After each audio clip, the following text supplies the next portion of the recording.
Amidst an intertribal genocide in Zimbabwe, a woman fled for her safety as guerrilla war soldiers orchestrated a massacre which left tens of thousands dead. Only 6 months pregnant, she began early labor and was rushed to a hospital by generous people, compassionate people. She gave birth to a boy who, by all laws of science and reason, should not have survived. The next day, the boy's grandmother came to the hospital, Mpilo, which means life. She immediately understood the boy's eagerness to escape the womb. Having spent her whole life in the liberation struggle, she knew that the boy would have an expanded freedom to be and freedom to action, opening new possibilities of change. She traveled to the hospital and she looked at the boy in the eyes and named him Freedom. I am that boy. After she named me, holding me closely in her arms, she prophesied I would change the world. Over the years, as a teacher, I have taken that to heart. In fact, I have developed the Code for Change, a tool to help me realize the power that is already in me and the power that is also in you to change the world. And that tool is a combination of questions which have become like the foundation, more like biological DNA, of what the DNA of change looks like.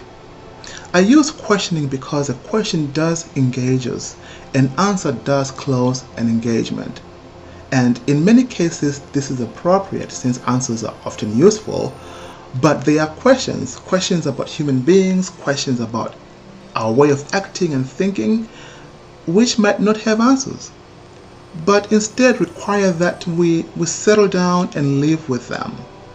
Living in a question, we confront the phenomenon of change in a particular way.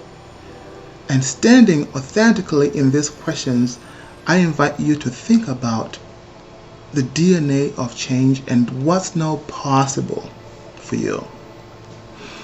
I call your attention to the nature of the questions raised. That is the difference between knowing about change and being change.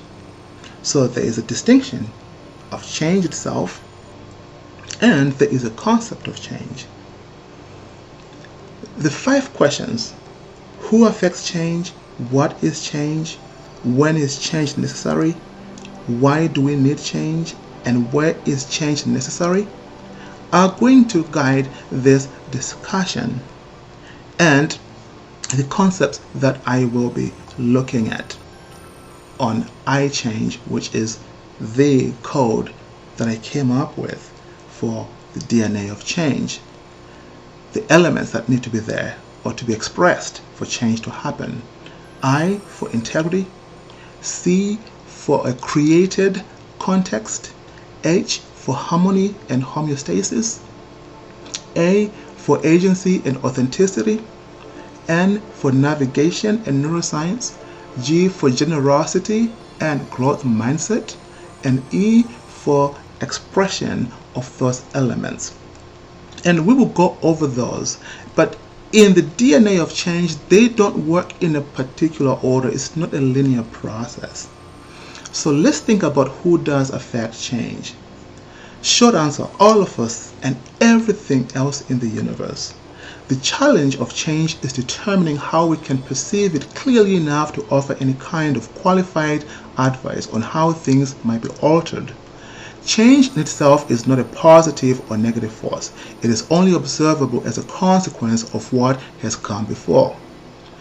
The current state of things is a cumulative compounding of billions of years of ongoing change, and time itself is just a singular moment within which everything has come to pass, evolving and or devolving as generations and geological events dictate. Some change has been ideal and some not so much. Remember, it's only 200,000 years ago when the modern human evolved from Africa. So we all came from that particular event, a cataclysmic event. And we developed an agency to adapt and to adopt behaviors that helped us to react and respond to the challenges of survival. And we continue to. It's only been 15,000 years ago that the first humans successfully navigated here to the Americas. Remember, navigation is part of the DNA of change in the I change framework. Now let's look at C, context, rather a created context. Given people's ordinary frame of reference for future, they don't often think about the fact that there are different kinds of futures. In fact, there are many different kinds of futures. For example, there is a future as a goal, and that is a future towards which one is working for or towards or striving for. And there's also future as hoped for, and future as feared or worried about, or a future as to be avoided. I'm pretty sure that we can all relate to that. So the nature of change is about a created context. My grandmother created a future context for me to be free to be. A created context has the power in a situation you are dealing with to reveal what was hidden or obscured by the default context that came along automatically with the situation. And this new context allows you to see possibilities for dealing with the situation beyond what is allowed by your past. My past had no hindrance in terms of what I did end up doing and who I did wound up being. So to be the change, consider that the future itself is a context for the present. So rather than bringing the past to the future, the past is just the past. Why not think about the future that you envision and then use that to determine who you are in the present, and that is going to cause some change. So C is for context, a created context. H is for harmony or homeostasis, which is the body's capacity to maintain a stable internal state. We know that the future is never certain, and the future always exists only as a possibility. But the future that exerts the most force on the present is the future as given by the past. And that is a future that is extrapolated or projected from the past, a future that is based on an extension of the trajectory established by the way the past has unfolded up to the present. Which bears the question, then what is change if, things need to be harmonious or stable? When you really analyze what change is, you begin to see that it's a principal force, a dynamic aspect of nature that is inherent in all things, from the environment to the people and all life forms. Everything is in a constant state of flux and transformation, growth and decay.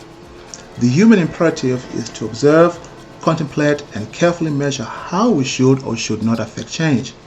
Politically, change is often presented as a natural good influence, and yet change itself is not always that great. Without care and attention to details and patterns of change that have already been set in motion, it is irresponsible to offer alternative action without regard for the consequences and ramifications to people's lives, the environment, and other dependent life forms. So when is change necessary? When should we exercise agency? And that is the A in the I change model. Short answer is that it never stops. It is an ongoing expression of nature since the first sound broke the silence of the void and galaxies innumerable rushed out into existence. From stardust to stardust, the universe is a continuum, establishing the DNA-like spiral and the cyclical nature of eternal change. It is rather a key point of reference to look at change as this primordial force. Deep down, it is part of human nature too, for better or worse. The more you think of change as an observational phenomenon first, and then something to act upon with care and attention, the better the chances that decisions will have the advantageous consequences. The dynamics of change altered generationally, and over time, as circumstantial evidence reveals, we can better determine whether our influences offer evolving or a devolving pattern of results. Again, the emphasis of understanding the DNA of change is observing existing patterns of what has come before. Then, like a pattern woven on a loom, we can, with careful observation, see more precisely where the established pattern is going. The future in this respect can be amazingly predictable as an extension of what has come before. Therein lies the cyclical yet ever spiraling nature of change. It is in our DNA. So I remember for an age when my kid Callan exercised this urgency, he came to me and asked for a velociraptor fossil egg. So I asked him why. He says, well, I am interested in that because this particular dinosaur existed 75 million years ago and it did not fly. However, it did retain its feathers. I wonder if it did that to protect its eggs or something. And so it seems like the best way really is to look at, the eggs. My future was, okay, how do I find that kind of fossil? So I actually used my created future of that. It only took about 2 months, and I found 2 velociraptor fossil eggs, which Kellen was able to research on. They are now at UC Berkeley Paleontology Museum. That takes us to N, navigation and neuroscience. While people may consciously have hopes and dreams and worries and doubts and goals and strivings regarding the future, the brain, below the level of consciousness, only has patterns from the past from which to predict the future. And the brain shapes a person's way of being and action in the present to be consistent with realizing the brain's predicted future. In fact, neuroscience studies confirm that brain activity selects an action even before the person experiences consciously choosing that action. Which brings the next question, why do we need change? Short answer, maybe. Should we? This is fundamentally the core of the issue of the DNA of change, or if the DNA of change is recognized as a primordial function of the universe. After all, we are always living at a culminating moment of billions of years of change. Finally, as mentioned, nature and DNA nature of change is not exclusively a positive or negative force, because change itself can be dramatic and or cataclysmic, and it can be positive and evolutionary. So, I invite you to consider the question, why do we need change or not? Theoretical physicist Freeman Dyson once observed that human optimism and pessimism tend to run parallel, yet paradoxically opposite to the current circumstances and times they are living. In other words, during times of war, there's tremendous optimism about the future. After the war ends, after the right side wins, or whatever side wins. By the same token, you find in good times of prosperity that we hear nothing but dire concerns about the future and apocalyptic thinking. The DNA of change is an ongoing force of nature and human nature that simply needs to be carefully observed to reveal existing patterns so that we can more reliably predict how our actions and decisions will alter the future for ourselves and the planet. Sometimes inaction is more valuable than ignorant or premature interference. Regardless, observational awareness is a precursor to taking constructive action for change. When I asked my son what he thought about the DNA of change, the first thing he said was it's about growth mindset, which brings us to G, growth mindset and generosity. The future a person is living into is for that person the context for life in the present. And that life is going to have some challenges. And so it's important to have a growth mindset so that you can deal with the possibilities that you might have to face. So For a growth mindset element of DNA of change, the question there is, where is change necessary? Are you able to navigate through that? It can be quite difficult to come to terms with change when you realize the ramifications and consequences of altering the course of events. This is not because of any certainty or fatalistic assumptions, but rather through observing patterns established over any significant amount of time. So when we talk about where to exert and influence change, the DNA of change suggests nothing specific, but rather the studying first and foremost of how events have come about and whether in fact they may or may not need to be changing. So if we look at an example of an artist, when an artist wants to paint a picture of clouds, it would be silly to try and paint clouds without studying the nature of the way a cloud changes and animates. In fact, one might even suggest that the longer clouds are observed, the better the rendering of an image solution on a canvas will be. So observing existing patterns of change before seeking to emulate a harmonious solution is paramount to effecting positive change. Change is very much like a stream with multifaceted eddies and flowing patterns within it, and so it may be important to pre-visualize how the act of stepping into a stream will alter all those patterns accordingly downstream. Like a dam built needs to anticipate environmental impacts in the lands beyond. Change becomes somewhat of a huge responsibility when solutions are offered that change the natural or established flow and consequence of things. And so the last element of the I change model is expressed elements. The function of this conversation really was not to provide you information to be applied while changing something, but to produce a shift in the way that you think about how change occurs.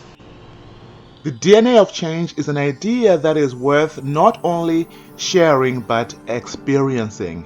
And thank you for watching the world's first TED Talk on virtual reality. And thank you to everyone who made this possible. Let us go out there and be the change.